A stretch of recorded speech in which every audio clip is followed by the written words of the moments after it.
غلام نبی ہے اور میں سب موجود ہوں حاجرہ میڈیکل سینٹر پہ. یہاں کے مشہور و معروف ڈاکٹر ہیں ڈاکٹر محمود احمد جو 15 سال سے اس ایریے میں پریکٹس کر رہے ہیں. آج کا ہمارا موضوع ہے فرسٹریشن. تو کچھ سوالات میں ڈاکٹر سے کروں گا. تو میرا پہلا سوال ڈاکٹر سے یہ ہے کہ ڈاکٹر یہ بتائیں کہ جو لوگ ہیں سب جو معاشرے میں فرسٹریشن پھیلی ہوئی ہے, لوگ بات پہ جھگڑنے کو آ جاتے ہیں, تھوڑی بات پہ انہیں غصہ آ جاتا ہے, تو اس کی کیا وجوہات ہے ڈاکٹر؟ وعلیکم السلام ورحمۃ اللہ وبرکاتہ. غلام نبی, آپ نے بہت اچھا سوال کیا کہ معاشرے کے اندر اس وقت فرسٹریشن کیوں پایا جاتا ہے. اس کی جو بنیادی وجہ ہے وہ سب سے اہم یہ ہے کہ ہمارے معاشرے میں اس وقت جو ہے معاشی بدحالی کا بھی شکار ہے, اور اس کے ساتھ ساتھ لوگوں میں عدم برداشت بھی بہت پایا جا رہا ہے. اس کے ساتھ ساتھ میں جو ہے بہت سارے سوشل اور معاشرتی ایشوز ہیں جس کی وجہ سے لوگ جو ہے وہ فرسٹریشن کا شکار ہیں. اور دوسرے نمبر پہ یہ ہے کہ ہر آدمی, ہر انسان چاہ رہا ہے کہ انسٹنٹلی بیکم اے ریچ مین, میرے پاس فوراً پیسے آ جائیں. صبر تحمل جو ہمارے وی آر مسلم, تو صبر تحمل کا جو تدریس ہے یا جو صفات ہیں وہ بتدریج ہمارے لوگوں میں سے کم ہوتی چلی جا رہی ہیں, اور جس کی وجہ سے لوگ مادیت پرستی میں مبتلا ہوتے چلے جا رہے ہیں. اور دوسرے کو دیکھ کے انسپائریشن بہت ہوتی ہے کہ اس کے پاس گاڑی ہے, اس کے پاس بنگلہ ہے, میرے پاس بھی فوری طور پہ ہی آ جائے.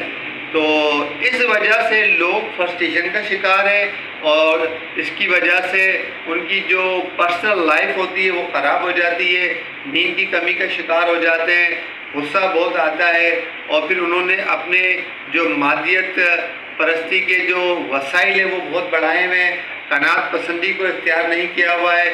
اس کے ساتھ ساتھ اسراف بہت ہو رہا ہے. اسراف پہ کنٹرول کرنے کی اشد ضرورت ہے, ہنگامی بنیادوں پہ ضرورت ہے. ہر شعبے میں دیکھ لیں, شادی میں دیکھ لیں, گھر کے اخراجات میں دیکھ لیں, باہر دیکھ لیں, بہت اسراف ہے. اور آپ سوسائٹی میں چلے جائیں تو ایک اچھی بھی جگہ پہ جو تنخواہ ہے وہ 25,000 ہے, لیکن مسائل بہت زیادہ ہیں. ان مسائل میں مسئلے حل پورے نہیں ہو رہے, بچوں کی فیسیں پورے نہیں ہو رہی ہیں. اس وجہ سے لوگوں میں نیند کا بہت دخل پایا جا رہا ہے, نیند کی کمی کا شکار ہے, چڑچڑاپن ہوتا ہے. تو ایسے موقع پہ پیشنٹس کو چاہیے کہ وہ قناعت پسندی کو اختیار کریں اور نماز کے پابند بنیں خاص طور پہ, اور توکل اختیار کریں, اور جو اپنے اضافی خرچے ہیں ان کو سمیٹیں. اور اس کے ساتھ ساتھ میں جو بچوں کو خاص طور پہ جو ہے کمپٹیشن ہے, ہر بچہ چاہتا ہے کہ دوسرے کے بچے جیسے کھا رہے ہیں پی رہے ہیں, ہم بھی ایسا کھائیں پئیں. بچوں میں ایک فطرت کا عمل ہوتا ہے, لیکن والدین کی ایجوکیشن ہوتی ہے جو ان کے دماغ میں پیوست کی جاتی ہے, کاؤنسلنگ کی جاتی ہے کہ جتنا جیسا ہے جتنا ہے اس کی بنیاد پہ بیٹا اسکول جائیں, پہلے دوسروں کی طرف نظر نہ رکھیں, اور ساتھ ساتھ پہ صبر اور مستقل مزاجی استقامت اختیار کریں گے تو انشاءاللہ تعالیٰ جو یہ فرسٹریشن ہے یہ دور ہوتا چلا جائے گا. اور نماز کو اپنا ہتھیار بنا لے, اس سے آپ کو ذہنی آسودگی حاصل ہوگی. مادیت پرستی کا جو عنصر ہے وہ آپ میں سے بتدریج ختم ہوتا چلا جائے گا. قناعت پسندی کی جو صفات ہے آپ میں پیدا ہوتی چلی جائے گی. آپ ڈپریشن کا شکار اور انزائٹی کا شکار نہیں ہوں گے. اگر آپ ڈپریشن کا شکار ہوں گے تو آج کل پوری دنیا میں جو گلوبلی دیکھیں تو لگ بھگ جو ہے 3-4 ارب لوگ جو ہے وہ ڈپریشن کا شکار ہے. ڈپریشن ایک بایولوجیکل ڈس آرڈر ہے جو لیکن وبا کی صورت اختیار کر گیا ہے. لیکن ڈپریشن میں بھی ڈپریشن اس نہج پہ پہنچ جاتا ہے کہ لوگ جو ہے وہ آئسولیشن کا شکار ہو جاتے ہیں, اپنے آپ کو تنہا کر لیتے ہیں, ایک کمرے میں بند کر لیتے ہیں. اس درجے پہ چلے جاتے ہیں کہ وہ سائیکوسس میں چلے جاتے ہیں کہ وہ سمجھتے ہیں کہ میں بیکار ہو گیا ہوں اور سوسائڈ کر لیتے ہیں. جب انسان فرسٹریشن کی طرف جا رہا ہوتا ہے تو ان کو فوری طور پہ چاہیے کہ ڈاکٹر کے پاس جائے, کنسلٹیشن لے, ڈاکٹر کی جو کاؤنسلنگ کی کلاس لے, دوائی لے. انشاءاللہ تعالیٰ ان کا یہ فرسٹریشن بھی ختم ہو جائے گا.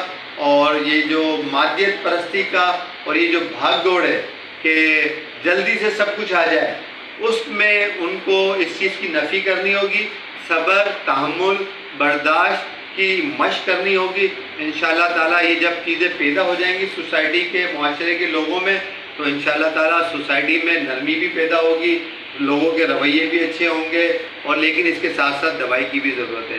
کوئی دوسرا سوال کرنا پسند کریں گے آپ مجھ سے؟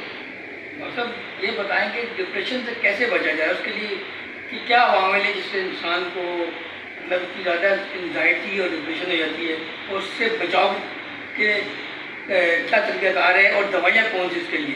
جی بہت اچھا سوال کیا غلام نبی نے کہ ڈپریشن سے کیسے بچا جائے. پہلے نمبر پہ یہ کہ ڈپریشن جو ایک بائیولوجیکل ڈس آرڈر ہے, اور اس سے جو ہے انسان کی پروفیشنل کارکردگی جو ہے وہ خراب ہو جاتی ہے. اگر کوئی مریض 3 ہفتے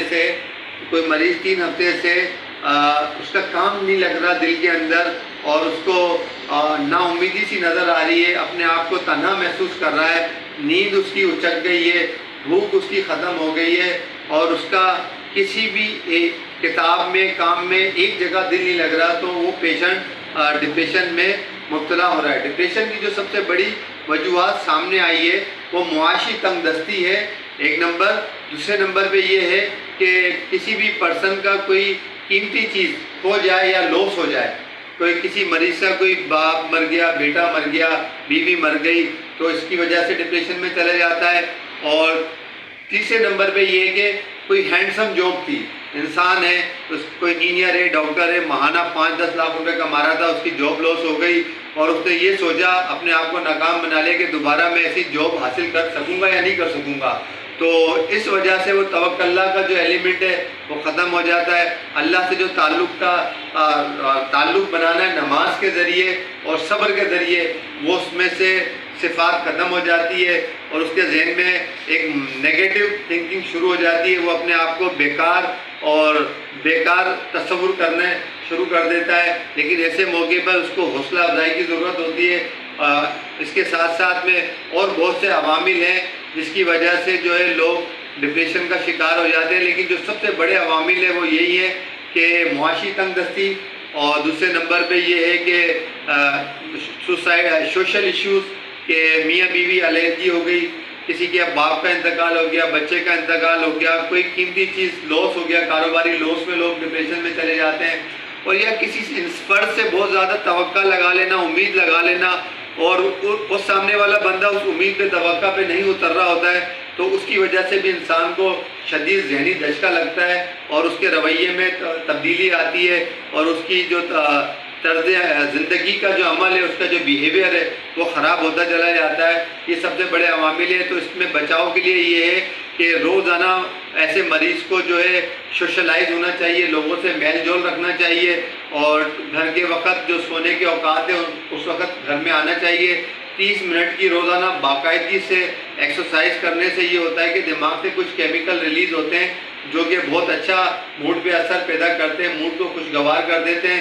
یہ آپ کو بچا سکتا ہے ڈپریشن سے. اور اس کے ساتھ ساتھ یہ ہے کہ اپنے سے نیچے لوگوں کو دیکھو, تو اس سے آپ کے اندر حوصلہ افزائی ہوگی, تو یہ بھی آپ کے اندر ایک موٹیویشن اسپرٹ پیدا کرے گی کہ مجھ سے بھی ایسے لوگ ہیں جو کہ اچھا کما نہیں رہے, کھا نہیں رہے, میں تو الحمدللہ ان سے اچھا ہوں. اللہ کا شکر ادا کرنا چاہیے اور شکرانے کا نفل ادا کرنا چاہیے. یہ بھی اس کی وجہ سے بھی ڈپریشن میں کمی آ سکتی ہے. اور اس کے ساتھ ساتھ یہ کہ اگر کوئی لاس ہو گیا ہے تو اس کو بھولنے کی کوشش کرنا چاہیے, آگے دیکھنا چاہیے, ماضی کو بھولنا چاہیے, اور انشاءاللہ تعالیٰ اس ڈپریشن سے چھٹکارا حاصل کیا جا سکتا ہے. اور کوئی سوال ہے آپ کا؟ دو سوال تھے میرے. جی بہت سے آپ نے جواب دیے. یقیناً لوگوں کو اس سے آگاہی ہوگی اور اس سے مطلب وہ بچنے کی کوشش کریں گے. تو بہت شکریہ ڈاکٹر صاحب. اچھا, دوائی کے حوالے سے آپ نے پوچھا تھا کہ اس میں بہت ساری دوائی ہوتی ہے, SSRI انہیبیٹر, ری اپٹیک انہیبیٹرز ہوتے ہیں. اس میں ایسیٹالوپرام ہے, اور پیروکسیٹین ہے, سرٹالین ہے, اور بھی دوسرے امائنو آکسیڈیز انہیبیٹر میڈیسن ہے.